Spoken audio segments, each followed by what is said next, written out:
Halo, selamat pagi, selamat siang, atau juga selamat malam. Ketemu lagi dengan saya Joko Sukoyo. Dan hari ini kita akan ngobrol-ngobrol, kita akan diskusi tentang sejarah media pembelajaran. Mungkin media pembelajaran itu bukan hal yang asing buat kalian. Nah, tapi bagaimana sih sebenarnya sejarah media pembelajaran itu? Tapi sebelum ke sejarah, kita ke definisi dulu. Media pembelajaran itu sebenarnya apa? Kata media ini berasal dari bahasa Latin yang artinya adalah perantara.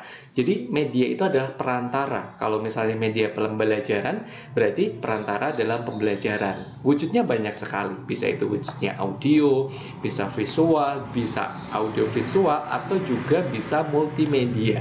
Ya. Jadi sekali lagi media pembelajaran berarti perantara dalam pembelajaran. Segala sesuatu yang dapat digunakan untuk perantara dalam pembelajaran, menyalurkan pesan dari guru ke siswa atau dari dosen ke mahasiswa sehingga terjadi pembelajaran yang efektif.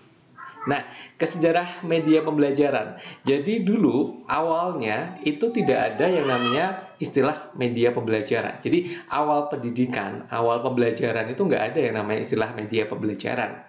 Yang ada adalah guru, dan guru ini merupakan satu-satunya sumber ilmu pada waktu itu. Tetapi semakin dengan adanya perkembangan zaman, adanya yang namanya penemuan kertas dan sebagainya, sehingga muncul yang namanya buku. Buku terkenal yang ini bisa dijadikan sebagai salah satu tonggak sejarah media pembelajaran itu adalah buku dari Johann Amos yang judulnya adalah Orbis Sensualium Pictus, ya, Orbis Sensualium Pictus. Jadi ini diterbitkan Johann Amos tahun 1657. Jadi buku ini itu semacam buku tetapi ada gambarnya gitu. Jadi waktu itu Johann Amos itu melihat kenapa pembelajaran bahasa Latin anak-anak Eropa itu kok tidak sukses begitu. Akhirnya Johann Amos ini membuat strategi, yaitu memberikan gambar di samping tulisan itu gitu ya. Misalnya gajah nih, gajah di sampingnya ada gambar gajahnya. Kemudian misalnya harimau, di sampingnya ada gambar harimau. Dan ini diterapkan dalam pembelajaran penguasaan bahasa Latin pada waktu itu, dan akhirnya hasilnya bagus. Nah, itu adalah bisa dikatakan merupakan tonggak sejarah media pembelajaran dari Johann Amos yang waktu itu dia mencoba untuk membuat sebuah buku yang dilengkapi dengan gambar. Setelah itu, sekitar pertengahan abad ke-20 muncul alat bantu visual. Jadi, yang dimaksud alat bantu visual di sini adalah misalnya sebuah objek atau model atau alat lain-lain yang ini bisa memberikan pengalaman konkret atau bisa menunjukkan pengalaman konkret buat siswa.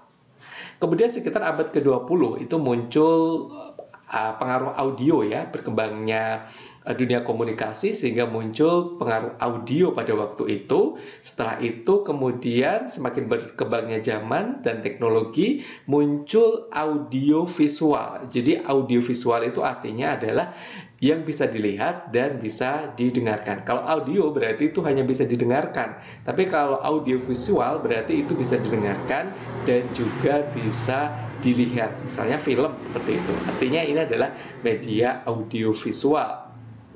Kemudian tahun sekitar 1900-an, ya, 1990-an maksudnya, itu teknologi semakin berkembang, akhirnya kita kenal yang namanya pembelajaran berbasis komputer, sampai sekarang, bahkan mungkin sekarang adalah pembelajaran berbasis Android. Jadi itu sekilas tentang sejarah media pembelajaran, perkembangannya dari dulu sampai sekarang. Oke, nanti kita ketemu lagi di pelajaran berikutnya. Terima kasih. Assalamualaikum warahmatullahi wabarakatuh.